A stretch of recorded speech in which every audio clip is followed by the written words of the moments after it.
ಇನ್ನು ಧಾರವಾಡಕ್ಕೆ ಕೇಂದ್ರದ ನೆರೆ ಅಧ್ಯಯನ ತಂಡ ಭೇಟಿ ನೀಡುತ್ತಿದ್ದಂತೆ ಸಂತ್ರಸ್ತರು ಕೆರಳಿ ಕೆಂಡವಾಗಿದ್ದಾರೆ.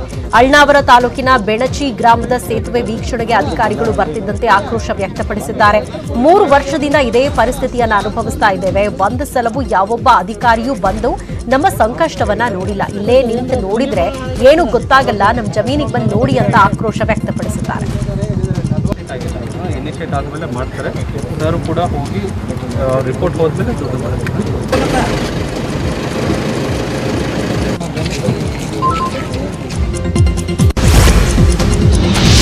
ಸ್ಯಾಂಡಲ್ವುಡ್ ಡ್ರಗ್ಸ್ ಕೇಸ್ ತನಿಖೆಯನ್ನ ಪೊಲೀಸರು ಚುರುಕುಗೊಳಿಸಿದ್ದಾರೆ. ಇನ್ನೇನು ಕೆಲವೇ ದಿನಗಳಲ್ಲಿ ವಿಚಾರಣೆ ಶುರುವಾಗಲಿದ್ದು 20 ರಿಂದ 25 ಸಾಕ್ಷಿದಾರರು ಕಟಕಟ ಏರಬೇಕಾಗಿದೆ. ಪೊಲೀಸರು ಸಲ್ಲಿಸಿರುವ ಚಾರ್ಜ್ ಶೀಟ್ನಲ್ಲಿ ನಟ ದಿಗಂತ್, ಐಂದ್ರಿತಾ, ಅಕುಲ್ ಬಾಲಾಜಿ, ಇಂದ್ರಜಿತ್ ಲಂಕೇಶ್ ಸೇರಿದಂತೆ 20 ರಿಂದ 25 ನಟ ನಟಿಯರು, ನಿರ್ಮಾಪಕರು, ಹೋಟೆಲ್ ಸಿಬ್ಬಂದಿ ಹಾಗೂ ಆರೋಪಿಗಳ ಸ್ನೇಹಿತರ ಹೇಳಿಕೆಯನ್ನು ಕೂಡ ಉಲ್ಲೇಖ ಮಾಡಲಾಗಿದೆ.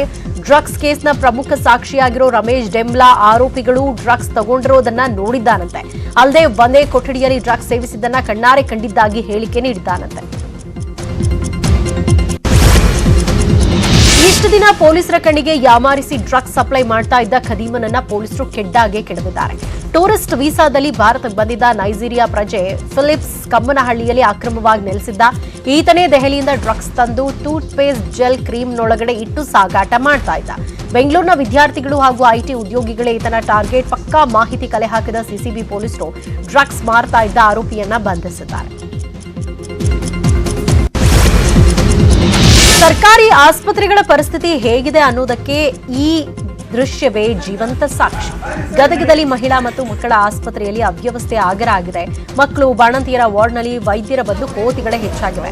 ಬೆಡ್ನಿಂದ ಬೆಡ್ಗೆ ಎಲ್ಲೆಂದರಲ್ಲಿ ಹಾರಾಡ್ತಾ ಇದ್ದು ಆಸ್ಪತ್ರೆಯಲ್ಲಿ ದಾಖಲಾಗಿರೋ ರೋಗಿಗಳು ಕಂಗಾಲಾಗಿದ್ದಾರೆ. ಯಾವ ಕ್ಷಣದಲ್ಲಿ ಬಾಣಂತಿಯರು ಮಕ್ಕಳ ಮೇಲೆ ದಾಳಿ ಮಾಡ್ತವೋ ಅನ್ನೋ ಭಯದಲ್ಲೇ ದಿನ ಕಳೀತಾ ಇದ್ದಾರೆ. ಕೋತಿಗಳನ್ನ ಹಿಡಿಯುವಂತೆ ಅರಣ್ಯ ಇಲಾಖೆಗೆ ಎಷ್ಟೇ ದೂರನ ಕೊಟ್ಟಿದ್ರೂ ಯಾವುದೇ ಪ್ರಯೋಜನವಾಗಿಲ್ವಂತೆ.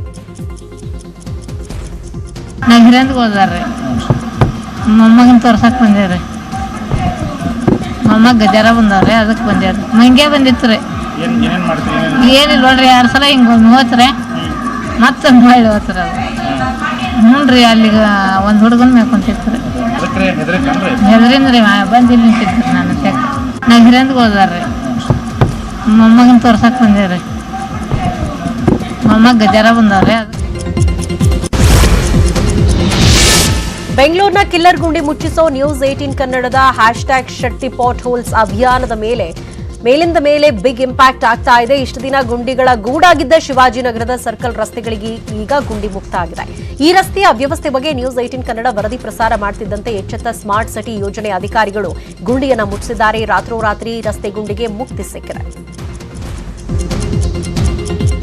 ಇದೊಂದೇ ಏರಿಯಾ ಅಲ್ಲ, ಇಡೀ ಬೆಂಗಳೂರು ನಗರ ಪೂರ್ತಿ ಹಳ್ಳ ಗುಂಡಿಗಳು ಆಗಿವೆ. ಅದರಲ್ಲಿ ಎಲ್ಲ ಮಾಧ್ಯಮದವರು, ಅದರಲ್ಲೂ ನ್ಯೂಸ್ 18 ಮಾಧ್ಯಮದವರು ಈ ದೊಡ್ಡ ಹಳ್ಳ ಇರ್ತಕ್ಕಂಥ ಎಲ್ಲ ರಸ್ತೆಗಳನ್ನು ಸರ್ವೆ ಮಾಡಿ ಗಮನಿಸಿ ಅಭಿಯಾನದಲ್ಲಿ ಟಿವಿ ಚಾನಲ್ಗಳಲ್ಲಿ ಬಿತ್ತರಿಸ್ತಾ ಇದ್ದೀರಿ.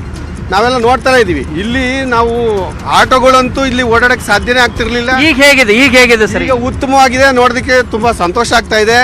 ಒಳ್ಳೆ ಕೆಲಸ ಮಾಡಿದ್ದಾರೆ.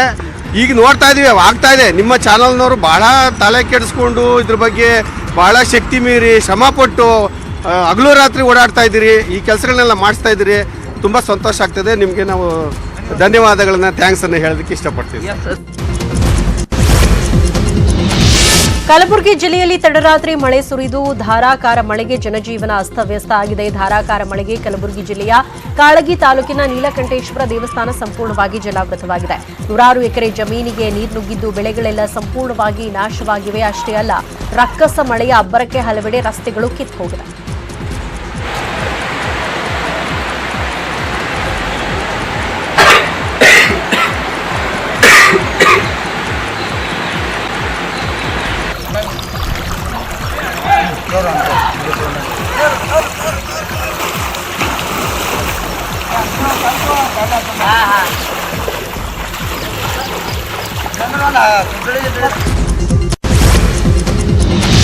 ಯಾದಗಿರಿಯಲ್ಲೂ ನಿನ್ನೆ ರಾತ್ರಿಯಿಂದ ಭಾರಿ ಮಳೆಯಾಗ್ತಾ ಇದೆ. ಎಡಬಿಡದೆ ಮಳೆ ಸುರಿತಾ ಇರುವುದರಿಂದ 25ಕ್ಕೂ ಹೆಚ್ಚು ಮನೆಗಳು ಜಲಾವೃತಗೊಂಡಿವೆ. ದುರ್ಗಾನಗರದ 25 ಮನೆಗಳಿಗೆ ಕೆರೆಯ ಹಿನ್ನೀರು ನುಗ್ಗಿದ ಪರಿಣಾಮ ಜನ ಪರದಾಡ್ತಾ ಇದ್ದಾರೆ. ಕೆರೆಯ ನೀರಲ್ಲಿ ಹಾವು ಚೇಳುಗಳು ಮನೆ ನುಗ್ತಾ ಇದ್ದು ಶಾಶ್ವತ ಪರಿಹಾರವನ್ನು ಕಲ್ಪಿಸುವಂತೆ ಸಂತ್ರಸ್ತರು ಆಕ್ರೋಶ ವ್ಯಕ್ತಪಡಿಸ್ತಾ ಇದ್ದಾರೆ.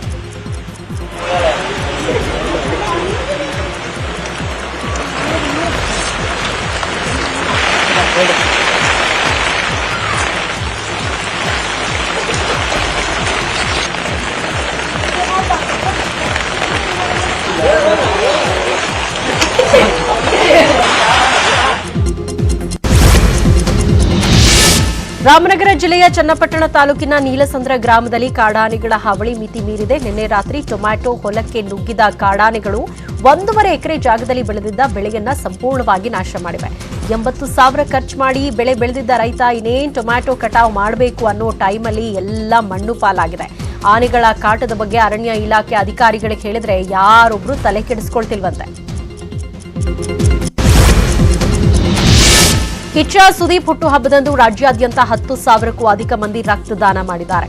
ಸುದೀಪ್ ಹುಟ್ಟುಹಬ್ಬದ ಹಿನ್ನೆಲೆಯಲ್ಲಿ ಕಿಚ್ಚ ಸುದೀಪ್ ಚಾರಿಟೇಬಲ್ ಸೊಸೈಟಿ ರಕ್ತದಾನ ಶಿಬಿರ ಏರ್ಪಡಿಸಿತ್ತು. ಇದಕ್ಕೆ ಕಿಚ್ಚನ ಅಭಿಮಾನಿಗಳು ಕೈಜೋಡಿಸಿದ್ದು ಅಭೂತಪೂರ್ವ ಬೆಂಬಲ ನೀಡಿದ್ದಾರೆ. ಕಿಚ್ಚನ ಅಭಿಮಾನಿಗಳು ಮಾಡಿದ ಸಾಧನೆಗೆ ಅಂತಾರಾಷ್ಟ್ರೀಯ ರೋಟರಿ ಸಂಸ್ಥೆ ಸುದೀಪ್ಗೆ ಸನ್ಮಾನ ಮಾಡಿದೆ. ಮಂಡ್ಯದಿಂದ ಬೆಂಗಳೂರಿಗೆ ತೆರಳುವ ವೇಳೆ ಮಾರ್ಗ ಮಧ್ಯದಲ್ಲೇ ಕಾರ್ಯಕರ್ತರ ಜೊತೆ ಮಾಜಿ ಸಿಎಂ ಕುಮಾರಸ್ವಾಮಿ ಟೀ ಕುಡಿದಿದ್ದಾರೆ. ರಸ್ತೆ ಬದಿಯ ಅಂಗಡಿಯಲ್ಲಿ ಎಚ್ಡಿಕೆ ಟೀ ಕುಡಿದಿದ್ದು ಕಾರ್ಯಕರ್ತರ ಕುಶಲೋಪರಿ ವಿಚಾರಿಸಿದರು. ಈ ವೇಳೆ ಶಾಸಕ ಸುರೇಶ್ ಗೌಡ ಹಾಗೂ ಎಂಎಲ್ಸಿ ಅಪ್ಪಾಜಿ ಗೌಡ ಕೂಡ ಹಾಜರಿದ್ದರು. ನೆಚ್ಚಿನ ನಾಯಕನ ಜೊತೆ ಸೆಲ್ಫಿ ತೆಗೆದುಕೊಳ್ಳುವುದಕ್ಕೆ ಕಾರ್ಯಕರ್ತರು ಮುಗಿಬಿದ್ದಿದ್ರು.